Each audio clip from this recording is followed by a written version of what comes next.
Marceau. Le soir. Avec Marceau et Laurence. Wow, got Marceau. Le soir. Radio X. Avant de parler à Christian Page, l'enquêteur du paranormal, peut pas faire autrement que vous faire la remarque que j'ai fait à Laurence pendant la pause. J'ai entendu une pub où on entendait Laurence, puis j'ai dit, coudonc, cette fille-là ressemble à Marina Orsini. T'as vraiment la voix, quand tu te forces un peu, là, t'as vraiment la voix à Marina Orsini dans Lance et Compte. Oui, ben quand t'écris, là, c'est un talent qui est très, très caché. Mettons, là, tu sais, quand il y a des concours de talent, il y en a qui chantent, il y en a qui sont... Ben moi, des fois, j'ai des petits talents pour imiter des gens. Marina Orsini en fait partie. Quand t'écris, je suis très, très bonne pour l'imiter. OK. Ouais. Ça va s'arrêter là. Hey, je vais pas faire... Ben, ça fait longtemps que je l'ai pas faite, là. Je sais pas, je vais être capable. Vas-y. Hey, pourquoi tu me fais toujours faire des niaiseries de même à la radio? Okay, c'est le soir, on s'amuse. Ça prend une préparation. Oui, parce que c'est pas la même voix qui est nécessaire que... C'est pas la même voix. Non, parce que tu vois, quand elle crie, elle fait comme elle perd la voix en criant. OK. Ouais, t'as peu. Hey, Marc Gagnon, t'es censé payer ma chimio. Viens ici, maudit chien sale.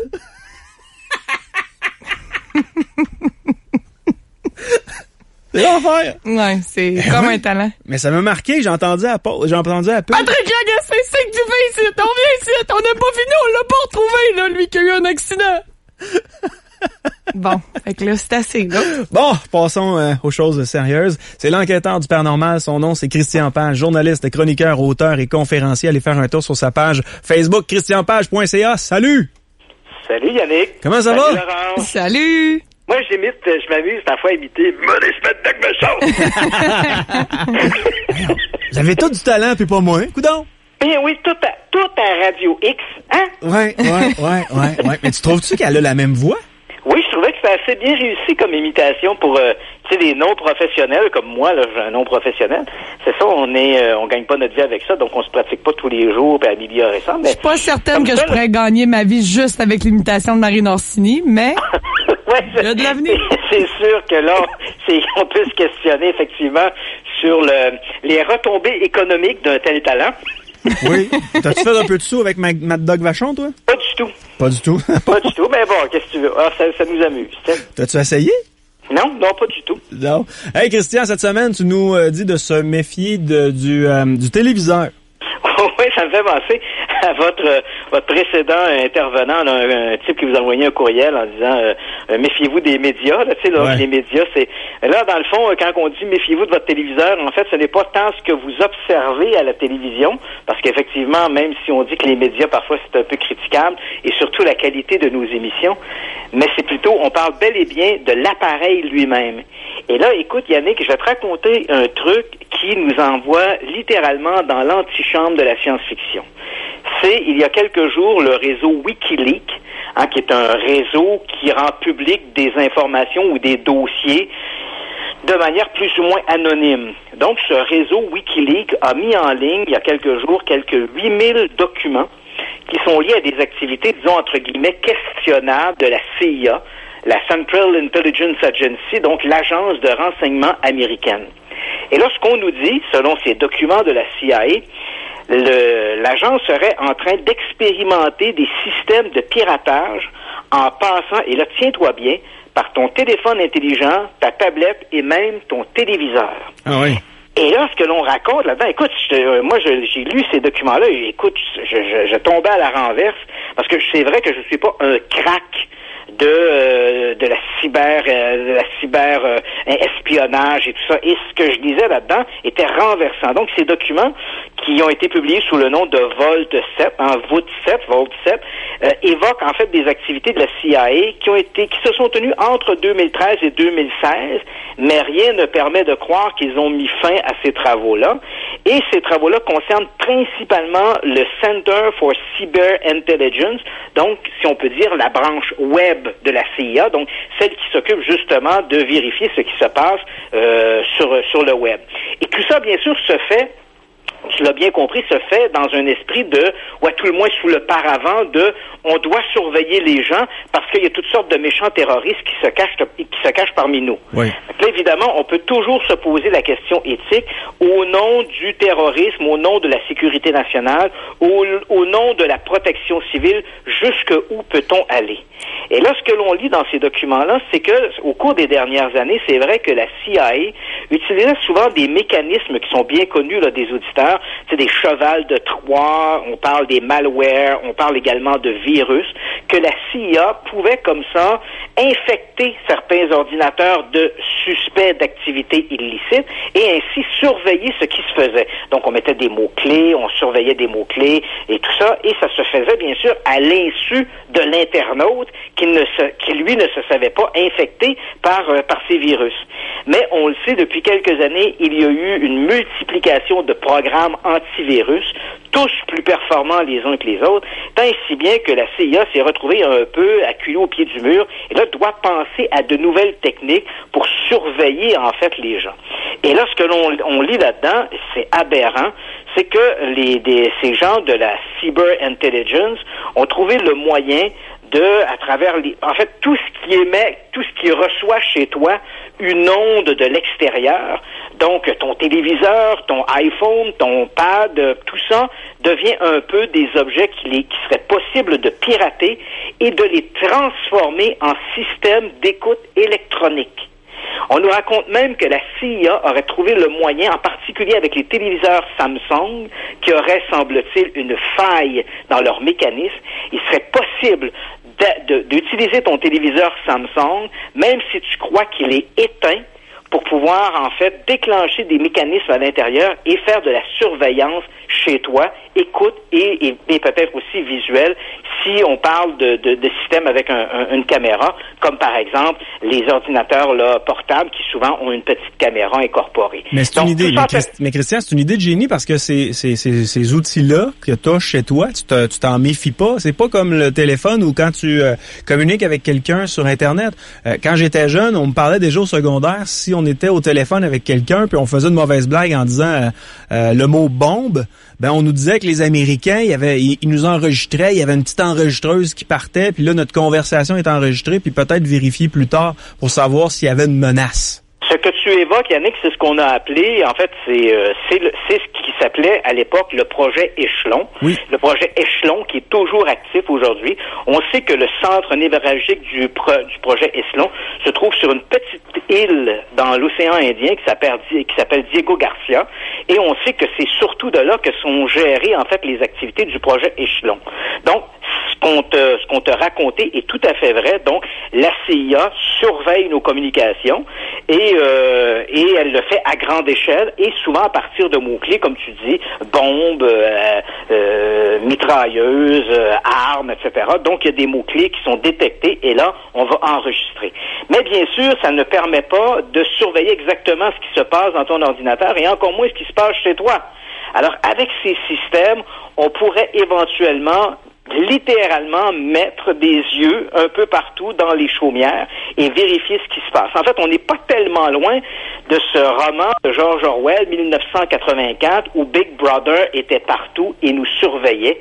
Et là, ben voilà que la CIA, justement, est en train de développer une version, disons, domestique du fameux Big Brother. Donc, à se méfier maintenant de notre téléviseur, ou si vous avez une petite caméra sur votre ordinateur portable, quand vous ne l'utilisez pas, peut-être est-il mieux de la cacher, de la masquer avec du ruban adhésif. Depuis que tu viens de dire ça, j'ai mon pouce sur ma caméra de Mac. Mais tu sais qu'il y a des gens, moi, que je connais, qui sont un petit peu là des théoriciens du complot. Ouais. Hein, ils s'imaginent qu'il y a des Illuminati partout, puis tout ça. Ben ces gens-là, écoute, le font depuis des années. Moi, je connais un type qui, pardonne-moi l'expression, là, mais il prend du duct tape, puis il en colle un morceau sur la caméra de son portable. Ben voyons. Bon, oui, parce qu'il est convaincu éventuellement que des services de renseignement vont le surveiller chez lui. Tu sais, le type, j'ai rien contre les gens qui vendent des souliers chez Yellow, là, tu sais, mais tu sais, le gars, c'est pas un terroriste, il fait rien dans sa vie, il travaille dans une petite boutique de linge, là, tu sais, dans un centre commercial, puis là, tout d'un coup, il pense que les services de renseignement vont le surveiller parce que, comme d'autres, il participe à des discussions sur des sites un peu conspirationnistes. C'est un peu étrange, la mentalité des théoriciens du complot, là. Mais bon, enfin, c'est comme ça. Et lui, écoute, il efface tous ses messages, mène un ruban adhésif sur la caméra de son portable. Quand il sort, il surveille autour de lui pour être bien certain qu'il n'y a pas d'agent secret qui se dissimule à gauche et à droite. Oui, puis ça va plus loin que ça, hein, l'écoute ou le recueil de données. Je sais pas si tu as entendu parler, il y a de ça quelques jours, en fait, je pense que c'est sorti hier ou avant-hier, un fabricant canadien d'objets sexuels qui, lui, recueillait de l'information sur la fréquence que les objets étaient utilisés. Et là, il y a un recours collectif. D'ailleurs, ils ont été, si je me trompe pas, ils se sont entendus pour 5 millions de dollars en dommages et intérêts là, aux États-Unis pour redonner des sous aux gens qui se sont sentis lésés puis un peu brisés dans leur vie privée. Là, ils se sont vus. Il y a même des services de renseignement qui ont pensé utiliser aussi. Les services de renseignement ont aussi pensé utiliser des objets sexuels comme ça pour y dissimuler soit des caméras ou soit des appareils d'écoute électronique.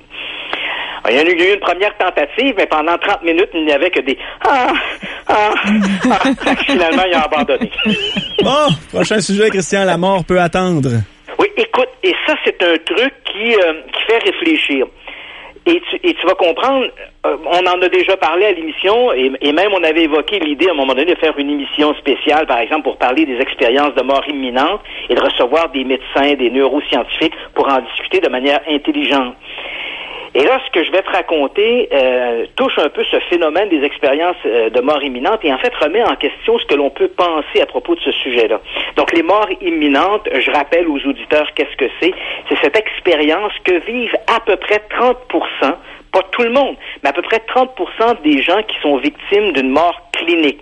Donc, pendant quelques instants, avant d'être ranimés et d'être ramenés à la vie, ces gens affirment avoir vécu une expérience généralement agréable. Oui. Donc, ils se voient sortir de leur corps, sont ensuite entraînés dans une sorte de tunnel et ça se produit pas toujours de la même façon pour tout le monde. C'est-à-dire que tu peux avoir l'impression de sortir de ton corps, mais tu ne verras jamais le tunnel. Tu vas immédiatement te retrouver avec des espèces d'êtres de lumière. Bon, il y a toutes sortes d'expériences qui sont, comme je l'ai mentionné, assez agréables, qui relèvent presque du spirituel. Et voilà, lorsque les gens reviennent, bien souvent, leur vie va être transformée en fonction de cette expérience. C'est ce qu'on appelle l'expérience de mort imminente. Elle est connue depuis très longtemps, mais disons, pour nous, occidentaux, ce phénomène est devenu très populaire à partir des années 70 avec la publication d'un livre qui s'appelle « La vie après la vie » de Raymond Moody. Et donc, depuis, on parle beaucoup de ce phénomène des expériences de mort imminente, qui est en fait un véritable défi pour la science. On se questionne vraiment sur des plateformes de recherche scientifique, pas des zigotos là, qui s'amusent à courir après des fantômes ou des chimères, ou etc. On parle vraiment là, de discussions qui se fait dans des cadres scientifiques. On s'interroge sur cette expérience. Et là, voilà que cette semaine, dans la dernière édition du Canadian Journal of Neurobiological Science, on vient de publier un article qui est un peu à la limite des expériences de mort imminente, mais tu vas comprendre l'importance que ça a. On a étudié, en fait, ce sont des chercheurs qui ont étudié l'activité neuronale, en fait l'activité cérébrale, de 4 patients en fin de vie. Et on a étudié principalement le moment de leur mort. Ce que l'on a constaté, c'est que sur 3 des patients, au moment du décès, il y a eu, comme on s'y attendait, donc un arrêt cardiaque, rapidement une chute de la pression artérielle et dans les quelques secondes qui ont suivi le décès, lentement une disparition des activités cérébrales. Et si je me souviens bien, docteur, la dernière fois où tu es passé ici en studio, tu m'avais parlé que le cerveau s'éteint un peu comme, je le dis dans mes mots, là, comme un building. Donc les lumières ne s'éteignent pas tout en même temps, donc les parties du cerveau ne s'éteignent pas tout en même temps non plus. Exact. Et d'ailleurs, une des hypothèses avancées par les scientifiques, parce que la plupart des gens qui revenaient à la vie lors des expériences de mort imminente disaient, au moment où l'un des caractères, en fait, un dénominateur commun à ces expériences, c'était de dire, je me rappelle avoir vu ma vie en flashback. Or, les scientifiques ont découvert que l'une des parties du cerveau, la dernière à s'éteindre, est justement la partie du cerveau où sont emmagasinées tes informations d'ordre biographique. Donc, ça c'est pas étonnant que tu te rappelles de la dernière chose que tu as vue, c'est-à-dire la dernière partie de ton cerveau qui se serait éteint. Donc, c'est une hypothèse qu'on avait proposée. Et comme tu le dis si bien, c'est vrai que notre cerveau, à peu près 30 secondes après l'arrêt cardiaque, va commencer peu à peu à fermer les lumières de ses étages jusqu'à l'extinction complète de l'édifice. Alors, c'est ce qui s'est produit pour 3 de nos 4 patients. Donc, l'arrêt cardiaque, chute de la pression artérielle et finalement disparition de l'activité cérébrale. Généralement, lorsqu'il y a disparition de l'activité cérébrale, on va constater de manière clinique l'absence de réaction à la rétine de l'œil. Et à ce moment-là, si tu as signé ta carte de don d'organes, et j'invite tous les gens à le faire, c'est à ce moment-là qu'on va procéder au prélèvement des organes. Mais dans le cas de notre 4e patient, crois-le ou non, 30 minutes après son décès, le cerveau s'est réactivé. Donc attention, là, quand je dis il s'est réactivé, le type s'est pas relevé puis il est parti faire son magasinage, là. Mais 30 minutes après son décès, alors que l'activité neuronale était arrêtée, soudainement, le cerveau a comme présenté des sortes de pics, des informations qui montraient que soudainement, il émettait un type d'onde et que ces ondes, que l'on dit delta, sont associées généralement à des lésions cérébrales ou au rêve profond. Donc, le cerveau de notre 4e patient, 30 minutes après son décès, s'est mis à émettre des ondes delta pendant quelques secondes. Comme si quelque part dans le cerveau, de nouvelles neurones s'étaient activées pour recréer quelque chose. Alors, évidemment, notre bonhomme, bon, il est décédé, là, on s'entend bien, il est pas revenu à la vie, mais ça pose toutes sortes de problèmes. C'est-à-dire que le premier problème, c'est si ce phénomène existe, dans quelle mesure, là, évidemment, on n'avait que 4 patients. Donc, si on le transforme en pourcentage, on peut dire, bon, peut-être que 25% des gens pourraient, même longtemps, plusieurs minutes, donc peut-être ici, dans le cas présent, 30 minutes, avoir soudainement des sursauts d'activité neuronale qui pourraient peut-être expliquer les expériences de mort imminente. Mais en même temps, ça pose un autre problème, et là, c'est un problème éthique, et là, je veux pas faire peur à personne, là. Mais évidemment, on le comprend que sur le problème éthique, c'est de se dire, OK, si le cerveau, soudainement, a une reprise de conscience, et c'est vite dit reprise de conscience, un cerveau qui émet des ondes delta, est-il conscient? Mais s'il est conscient, 30 minutes après la mort, si à ce moment-là, je suis en train de prendre tes organes, quelle est la notion du cerveau et comment il perçoit ce qui se passe à l'extérieur? Oui, c'est vrai. Tu comprends? Oui. Mais évidemment, là, et là, on met un gros bémol là-dessus. Je veux pas que les gens, demain matin, disent « Oh, moi, je signe plus ma carte de don d'organes, là. » On n'en est pas là. Mais c'est vrai que sur le plan essentiellement scientifique, on en est peut-être à se poser une question éthique par rapport à ce protocole de la mort. Et ça, c'est fascinant parce que je l'ai souvent dit, lorsque l'on parle des expériences de mort imminente, il faut toujours se rappeler que la mort est un protocole. Il y a un siècle, un arrêt cardiaque, c'était la mort. Il y a 50 ans, un encéphalogramme plat était la mort. Maintenant, généralement, on parle d'une absence de réaction à la rétine de l'œil. Mais cette recherche menée par des neuroscientifiques canadiens qui vient d'être publiée met un peu un bémol là-dessus. Peut-être que la mort est peut-être un protocole beaucoup plus complexe qu'on l'avait imaginé jusqu'à maintenant. Est-ce qu'avec ce type d'expérience-là, on pourrait peut-être revoir nos protocoles, c'est-à-dire attendre un certain temps avant de prélever certains organes? Absolument. Ici, on parle bien d'une expérience qui a été menée auprès de 4 patients, ce qui, en science, est très insuffisant pour pouvoir changer la pensée scientifique. Il faudra donc attendre de nouvelles études, mais si cette réaction ou cette résurrection du cerveau, très minime soit-elle, si cette résurrection du cerveau devait s'avérer dans d'autres cas cliniques, alors évidemment, les scientifiques devraient peut-être se questionner sur quels sont les protocoles ou quel est le protocole de la mort. Prochain sujet, on parle d'hypothèses audacieuses. Oui, et là, on en est dans le domaine des extraterrestres, mais tu vas comprendre qu'on ne parle pas ici de soucoupes volantes et d'ovnis. Est-ce que tu as déjà entendu parler des sursauts radio rapides ou les fast radio bursts? Jamais.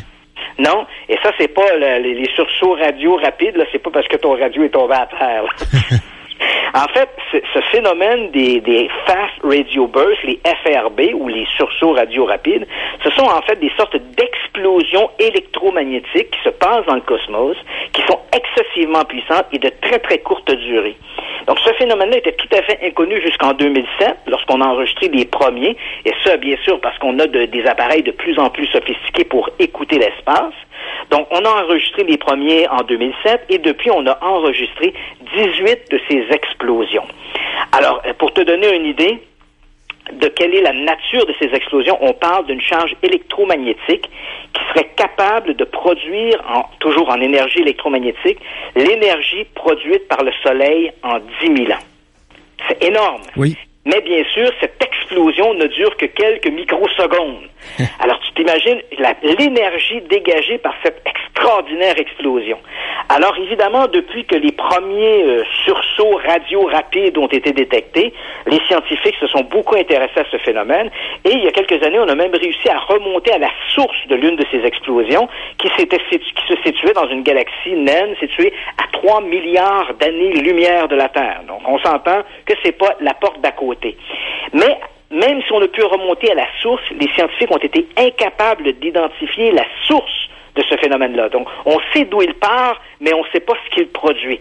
Alors, évidemment, les scientifiques avaient émis toutes sortes d'hypothèses. Peut-être qu'il s'agit d'une étoile qui explose, une supernova. Est-ce que c'est de l'énergie dégagée par un trou noir? Donc, on avait toutes sortes disons, des avenues de recherche, mais aucune conclusion. Et là, voilà que la semaine dernière, le très respecté site Harvard-Smithsonian Center for Astrophysics, qui publie des articles de très, très haut niveau sur l'astrophysique, présente une hypothèse qui a été avancée par deux chercheurs américains, Avi Loeb et Nancy Lindgren, et ces deux chercheurs émettent l'hypothèse suivante: et si ces explosions dans l'espace étaient le fruit d'une activité extraterrestre?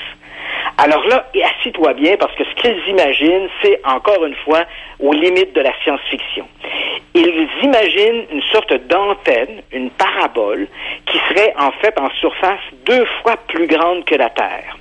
Cette parabole pourrait accumuler de l'énergie de son soleil, comme un accumulateur, et le déclencher comme une espèce de flash de lumière. Il faut comprendre que la lumière est composée de photons, et que les photons ont une sorte de masse qui permet de pousser quelque chose. Donc, si je t'envoie un jet de lumière, supposons que tu es dans un vaisseau spatial, et je t'envoie un jet de lumière de cette manière-là, ben, ton vaisseau spatial pourrait, un peu comme un coup de pied dans le derrière, être poussé par en avant. Et donc, il suffirait d'envoyer de ces jets de lumière pour catapulter littéralement des engins à travers le cosmos. Cette histoire-là, cette idée de propulsion par des photons lumineux, en fait, elle est tout à fait faisable sur le plan théorique. On a des physiciens qui ont développé des systèmes semblables et on appelle ça un système par voilure solaire. Hein, la voilure qui nous rappelle un peu la voile d'un voilier qui est poussé par le vent. Là, dans le cosmos, un système de captation capterait la lumière pour se propulser, un peu comme une voile qui entraîne un navire sur la mer. Mais évidemment, tu t'imagines une antenne 2 fois plus grande que la Terre, cette charge d'énergie 10 000 fois de l'énergie du Soleil qui serait produite pendant 10 000 ans, c'est quelque chose d'extraordinaire. Ça reste théoriquement possible, mais il y a loin de la coupe aux lèvres, en tout le moins pour une civilisation comme la nôtre. Alors ces deux chercheurs disent, voilà, qu'est-ce qui nous dit que quelque part dans le cosmos, une civilisation ne serait pas suffisamment avancée pour avoir développé une telle technologie, et ces fameux sursauts radio qu'on percevrait seraient en fait les émissions, les explosions de lumière produites par ces extraterrestres pour propulser leurs propres vaisseaux spatiaux à travers leur propre environnement, leur propre univers. Laurence rêve déjà. Donc oui. Tu nous parles d'un de tes préférés, en fait, d'une profession que tu admires beaucoup, les chasseurs de fantômes. Oui, mais là, on parle d'un chasseur de fantômes, parce qu'on va terminer cette chronique sur une petite note à la fois amusante et en même temps un peu sordide. En fait, l'affaire s'est passée il y a quelques semaines. Ça commence, en fait, ça se passe dans la ville de Guangzhou, en Chine, et tout ça remonte à quelques semaines déjà. Donc, pour te mettre dans le bain, il y avait là une jeune femme amoureuse de son patron et qui cherchait par tous les moyens à le séduire. Et comme visiblement le patron restait de glace devant les charmes de la dite demoiselle, la femme en question a décidé d'aller consulter des spécialistes en phénomènes paranormaux. Visiblement, elle cherchait à trouver une sorte de concoction magique, un rituel extraordinaire qui lui permettrait ainsi d'augmenter ses effluves charmantes. Et là, voilà qu'elle prend contact avec un chasseur de fantômes, un spécialiste du paranormal, un médium qui s'appelle Wang Jianzhun, et qui lui dit, voici, d'abord, il faudrait procéder à des examens pour voir comment on peut arriver à développer ce charme surnaturel. Alors, en échange de la coquette somme d'à peu près 6 000 $ canadiens, il lui fixe un rendez-vous dans un motel de Yongzhou. Et là, il lui dit, voilà, déshabillez-vous, mademoiselle. Donc, la jeune femme, ne comprenant pas toutes les subtilités apparemment de l'au-delà, décide finalement de se déshabiller. Et là, notre Yongzhou en question commence à... pas Yongzhou, oui c'est ça, Yang Juanwen décide finalement de faire le tour de la demoiselle. Et là, lui dit comme ça, le plus naturellement du monde, que c'est son vagin qui est infesté par des esprits malveillants. Et que ces esprits malveillants, bien sûr, l'empêche de séduire l'homme de ses rêves. Et que lui, bien sûr, en tant que médium, il a, tu l'auras compris, un pénis magique. Ah, ben oui. Et que son pénis magique peut, bien sûr, exorciser le vagin infesté de mauvais esprits de la dame en question. Ah, ben le bel Adon. Hop! Je suis heureux de te l'entendre dire, ça tombe bien comme ça. Et finalement, notre bonhomme se livre à une séance d'exorcisme, et là, au départ, il constate que la jeune femme est toujours vierge. Alors, il rajoute, bien sûr, que si elle sacrifie sa virginité, ça ne fera qu'augmenter le pouvoir des esprits. Alors, la dame en question, finalement, se dit, allons-y, hein? Alors, elle se sacrifie et se livre à ses ébats pour essayer de se libérer de ce mauvais sort. Et puis, après coup, bien sûr, 2 ou 3 jours après, en réfléchissant bien à l'affaire, elle se dit que peut-être elle a été escroquée. Et là, donc, elle va s'en plaindre à la police. Et notre fameux médium en question, Wang Jianzhun, comme j'ai dit, s'est fait arrêter et depuis, il est détenu. Il doit faire face à des accusations, bien sûr, d'agression sexuelle, de fraude, etc. Et crois-le ou non, notre bonhomme en question, à sa première audition, qui était la semaine dernière, il a dit au juge, il dit, vous savez, monsieur le juge, il dit, moi, je souffre de diabète et je n'ai que des érections partielles. Alors, comme si c'était pour amoindrir, disons, l'aspect sordide de l'histoire. Ouais. Mais bien sûr, s'il n'a que des érections partielles, on peut se demander si finalement son rituel a bien fonctionné. Oui, Laurence, ça a-tu fonctionné ou pas, tu penses? Ah, faut croire que oui, hein? Faut croire que oui. Est-ce que tu te souviens, Laurence, toi, Christian, tu dois t'en souvenir, t'as une mémoire tellement incroyable. Laurence, Vital Lemire, ça doit te dire quelque chose au Saguenay? C'est pas le pouce magique, Vital? C'était l'homme au pouce magique. Oui, c'est ça. Ben oui. Il se disait un grand sorcier, puis il agressait sexuellement les gens, des jeunes, surtout entre 13 et 16 ans, avec son pouce. Ouais, c'est ça. Puis lui promettait de les guérir. Ouais, c'est ça, des guérisseurs, ouais. Fait que, c'est ça. Donc, méfiez-vous, si vous avez ce genre de chasseurs de fantômes, méfiez-vous. Vous aviez pas à Québec, il y a pas quelque temps, une sorte de couple qui représentait une association de recherche de fantômes et qui était à la recherche, de gardiennes et qui leur demandait de se déshabiller nus pour savoir si elles pouvaient répondre Oui, on avait ça aussi. Tu te rappelles de ce truc-là? Ça remonte à 2 ou 3 ans, ce truc-là. Oui, mais ils viennent d'avoir leur sentence, là. T'sais. Aïe. Bon, Christian Page, un gros merci. Ça m'a fait plaisir. Bonne fin de soirée. On rappelle aux gens, avant que tu nous quittes, on rappelle aux gens que tu es l'enquêteur du paranormal, tu es journaliste, chroniqueur, auteur, conférencier. On peut te retrouver un peu partout en librairie. On va faire un tour sur ton site web, christianpage.ca. Mais ce qu'on apprend, puis moi j'aime ça le mentionner aux gens parce que j'ai su qui personnifiait Badaboum, j'ai su qui personnifiait au travers des années le bonhomme carnaval. Bon, faut dire les bonhommes carnaval. Mais là, ce soir, j'apprends aux gens que c'est toi qui remplaçais Maurice McDougall Vachon lors de ses entrevues radio. Désolé. Absolument. Là, tu viens de livrer le poteau rose. Mais on va l'avoir quand même, Kowalski. Eh oui, et en studio, j'ai Marina Orsini. Fait que tout va bien. Tout est beau. Salut. Bonne soirée à tout le monde. Bye bye, Christian. Bye, Christian. Toujours un plaisir. C'est vrai. Il est bon aussi, Christian. Ouais. Tu trouves pas? Ben oui. J'ai eu de bons commentaires sur ton imitation de Marina Orsini. Bon. Qu'est-ce que t'entends par bon commentaire? Wow, elle est bonne. Wow. On s'attendait pas à autant de talent dans une si petite femme. Petite, 6 pieds 1 quand même, là. Faut-tu pas que je sois capable d'imiter quelque chose? J'aurais juste aimé ça, être capable d'imiter, tu sais, je sais pas, moi, mettons, Céline Dion, mais il faut croire que moi, ça s'est arrêté à Marina Orsini. Mais tu sais que Marina Orsini a eu une bonne carrière en radio, hein? Oui, mais ça n'a aucun rapport avec ça. C'est juste que quand tu as le choix d'imiter, tu te dis, tant qu'à imiter, j'aimerais ça avoir le talent de Véronique Dicker. Là, être capable de faire les plus grosses vedettes puis de gagner ma vie en chantant. Peut-être pas Marina Orsini dans l'ancien compte. Tu pourrais postuler à Rock Détente? Oui, c'est vrai. Tu serais comme la nouvelle Marina. Je vais appeler Pat Lagacé. Je vais dire, si à un moment donné, là, Marina est malade pour votre tournage d'émission, tu m'appelles, je te règle ça pas trop long, ça va passer comme dans du beurre. Voilà. 20h35, on fait une courte pause, on vient. Marceau, le soir. Radio X.